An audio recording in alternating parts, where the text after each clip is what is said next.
Hello movie lovers.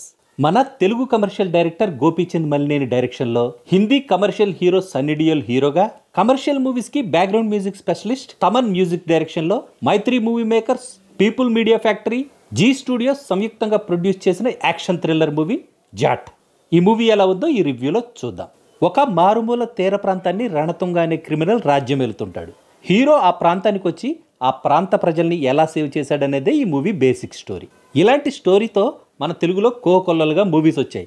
అందుకే నాకైతే just one time watch movie అనిపించింది. కానీ హిందీ ఆడియన్స్కి ఈ మూవీ నచ్చే ఛాన్స్ ఉంది. ఫస్ట్ హాఫ్ బాగుంది, సెకండ్ హాఫ్ బిలో యావరేజ్గా ఉంది, ఓవరాల్గా యావరేజ్ మూవీ. పుష్ప 2 బాలీవుడ్లో హిట్ అవ్వడానికి కారణమైన మాస్ యాక్షన్ సీక్వెన్స్ల ఎఫెక్టో ఏమో కానీ జాట్ మూవీని కూడా మొత్తం యాక్షన్ ఎపిసోడ్స్తో నింపేశాడు డైరెక్టర్ గోపీచంద్ మలినేని.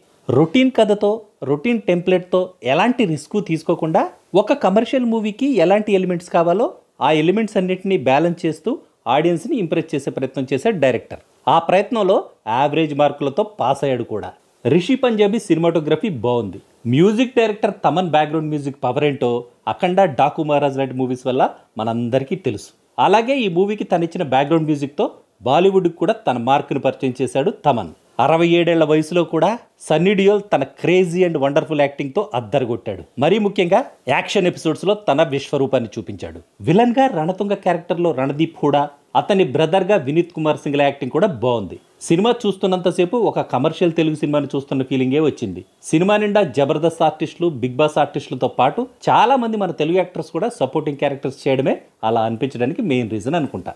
ఫైనల్గా చెప్పాలంటే రొటీన్ స్టోరీని అయినా కూడా సన్నీ డియోల్ యాక్టింగ్ కోసం, యాక్షన్ ఎపిసోడ్స్ని థియేటర్లో ఎక్స్పీరియన్స్ చేయడం కోసం ఈ మూవీని థియేటర్లో ఒకసారి ట్రై చేయొచ్చు. పర్లేదులే, రొటీన్ యాక్షన్ మూవీనే కదా అనిపిస్తే ఓటీటీలో వచ్చే వరకు వెయిట్ చేసి అప్పుడు చూడండి. That's all in this review friends. మళ్ళీ నెక్స్ట్ రివ్యూలో కలుసుకుందాం. Thank you for watching.